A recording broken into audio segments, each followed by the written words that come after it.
Porsche said come to the French Riviera for a test drive, this isn't quite what I thought they meant. Not that I'm complaining, I mean, it's absolutely glorious, but it turns out that this 850 Phantom Air has the same battery as the new Porsche Macan. Question is, where is it? Captain, spotted! Porsche Macan over there!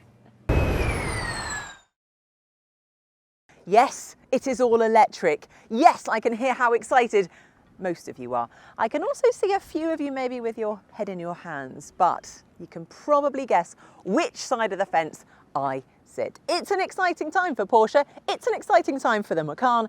Join us as we get under the skin. But in the meantime, if you wouldn't mind doing us that small favour of like, subscribe to the channel and put those notifications on. Thank you. So here it is. Now it's not the Macan E or the E-Macan or the EV Macan or the Macan Model E. No, it is just the Macan, and basically all future versions will now be electric. It's the first time in Porsche's history that they've taken an existing model and electrified it. So let's crack on with the basics. There will be two models, the £69,800 Macan 4 and the 95 grand Macan Turbo. And yes, it does feel a bit weird calling a car with no engine a turbo, but let's go with it. Both a dual motor and four-wheel drive both get the same 95 kilowatt hour usable battery. No surprises to hear that the turbo is the really quick one. 635 brake horsepower and 0 to 62 miles per hour in 3.3 seconds, a top speed of 162 miles per hour, plus it gets 367 miles of range. In comparison, the 4 gets a rather measly 400 brake horsepower, hits 62 in 5.1 seconds, but it does have a bit more range at 380 miles. So overall, it's sounding a bit more sensible. So what do we think about the way it looks? Well, it's instantly recognisable as a Macan, isn't it? I don't think it's a massive overhaul. It's not a complete revolution. It's just a nice evolution. But overall, I think it's striking, sharp. We've got the signature daytime lights, a rather lovely wing here. It looks good. Then you've got the optional LED matrix lights, a nice chunky bumper, which gives us this kind of aggressive look and feel to it. Then I would like to get your attention. Under here, they are the active air vents. Genius. So obviously if your battery overheats, you've been maybe a little bit foot to the floor, air vents will open. Hey presto, your battery is cooled. The other thing, which I think is rather classy, is this, the badge. It's monochrome, very nice touch. Right, let's take a look at the side. Overall, I would say it's quite simple. You've got these side panels down here, which in this is quite subtle because it's the same colour as the paintwork, but you can get them in different colours. You've got the optional roof rack up here, might be useful. These 22-inch wheels, which are beautiful. They come in 8 different designs, but not being biased here, we've got the best ones. I think they look really, really good. And you can see the roof line, it just really drops off sharply at the back. But overall, a very nice side profile. And so to the rear, which again, just like the front, is pretty striking looking. It's quite simple, but I like it. We've got a nice, simple light bar going across the back. It looks pretty aggressive. We've also got these air vents, but unlike the front, they don't go anywhere. There is no air passing through that. But it looks good. So what do you guys think? Is this good looking? Or is it just not radical enough? Let me know in the comments below. Personally, I think it really works. It's not too far from the original Macan. It's matured nicely, which means I don't think it's going to scare off current buyers. But it's definitely sharpened up and gone for a slicker look. The Macan should be your daily, sensible, practical Porsche, of course, so it comes with a 480-litre boot and also offers a vehicle to load, which is a nice touch. Let's take a cheeky little look at the frunk, because using the powers of your car key, ta-da! And actually, ooh, come and have a look in there. 84 litres worth of frunk, which means, miraculously, my handbag would fit in there. And I found something out a little bit earlier when I was just propping myself up at the side of my Macan. And that is that a bit of bum to badge action. My white trousers are not going to be white anymore. It worked. So there you have it. That's actually how you should open the frunk. The problem is, if the car's a little grubby and you're wearing cream trousers, it's not a good idea. I would just stick to the remote. So, let's have a look inside, shall we? I like it. Okay, it's not completely game-changing, but it is impeccably built. And I think it has all the usual recycled materials, all the pseudo leather.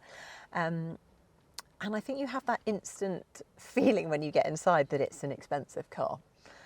But it's not a spaceship until you look ahead and you realise that all of this is a screen. All of it. 12.6 curved driver display here. Then you've got a massive head-up display with augmented reality. Then you've got an extra 10.9-inch screen here, and then an optional passenger screen so that your passenger, if you like them enough, can play being DJ, watch TV, do the sat nav. So as well as having loads of information up on your digital display, you also have a few physical buttons and this lovely kind of panel display with all the temperature controls. And the best part about it is that the whole thing moves up and down when you press it. I don't know why, but that is really satisfying. I really like that. But if you don't want to faff around with buttons and screens, the infotainment actually uses an Android system that's been sorted to work with voice control. For example, all you need to say is, "Hey Porsche," and then tell it what to do. Even though these cars are still prototypes, I found it to be relatively responsive. And it speaks 26 languages, don't you know?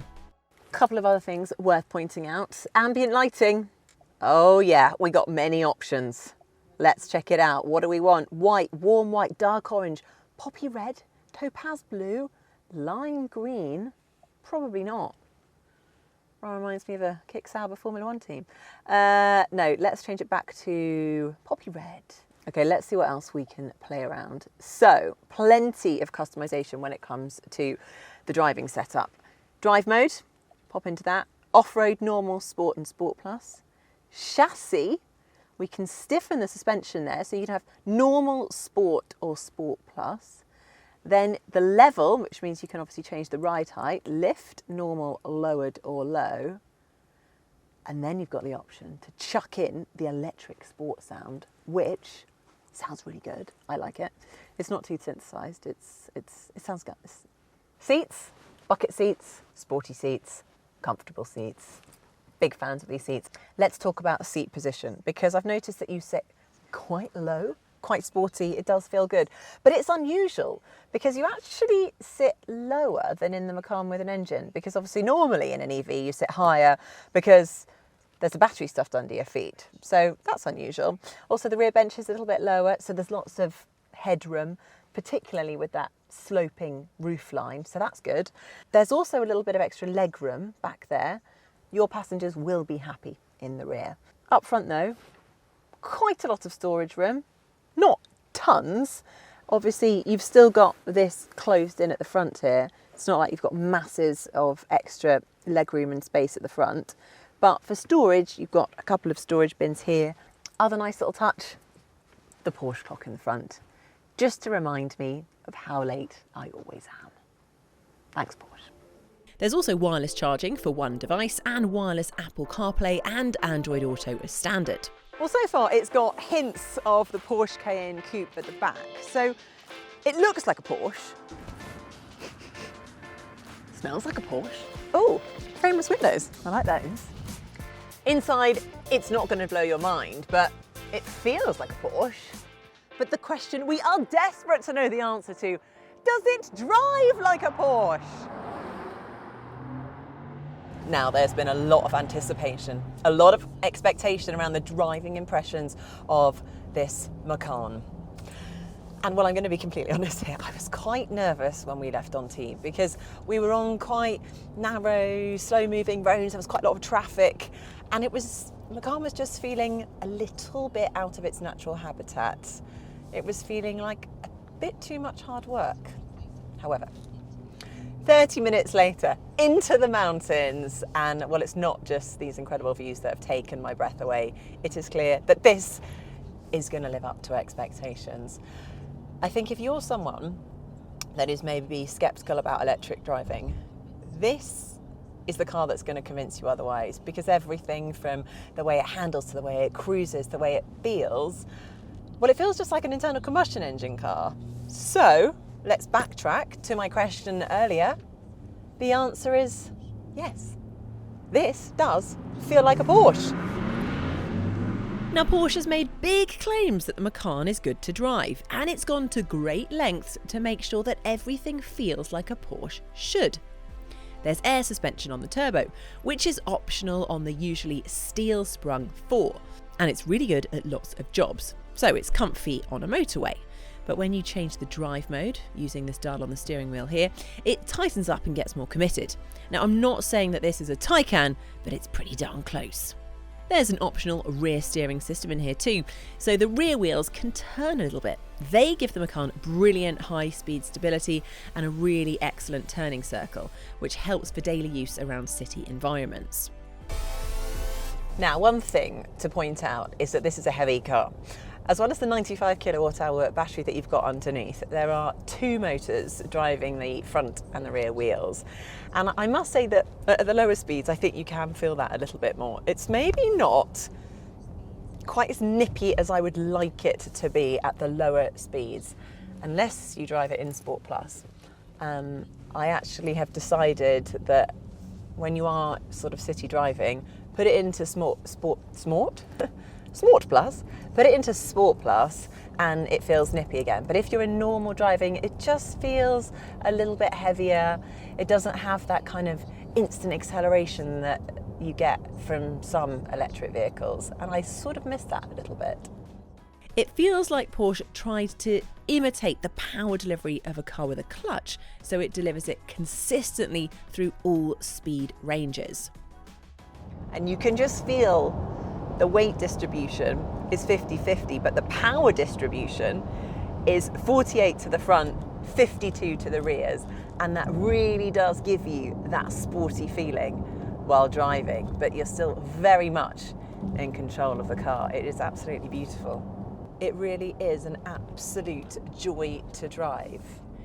The only problem is, it's too much fun to drive. The issue with this is that I'm not going to be driving efficiently at all. Now, I do have to admit something. I had maybe a bit too much fun that I ended up making myself feel rather sick. So much so I had to hand over the reins to Manos, who got behind the steering wheel, and then made himself sick too, which is kind of predictable knowing Manos. But later on we did actually speak to a couple of journalists who had the same sensation by driving the car. So if you do get travel sick easily, I would suggest to test drive one first and just go easy. Now, there is other thing that we need to discuss, because I often mention how much I love one-pedal driving. Well, to stay true to Porsche's DNA and stay true to the Porsche driving experience, it is one thing you are not going to find here. And that is just one of the many decisions that Porsche took to make it feel like a traditional ICE car. And I get it, but I still miss it. So, you know, I understand the theory behind not having it, but it's obviously just something that I miss because I quite like one-pedal driving, because for me, I'm doing a lot of city driving, and maybe, potentially maybe, I'm a bit lazy. The big news is that the new Macan is now a bespoke electric car with a whole new skeleton of tech, which will also sit under things like Audi's Q6 e-tron and the new A6 e-tron. And it's full of good news, especially around charging. The 800-volt architecture will allow for a maximum charging rate of 270 kilowatts, giving 10 to 80% charge in just over 20 minutes on a big enough charger. Porsche reckons 60 miles of range for every 4 minutes. Very nice.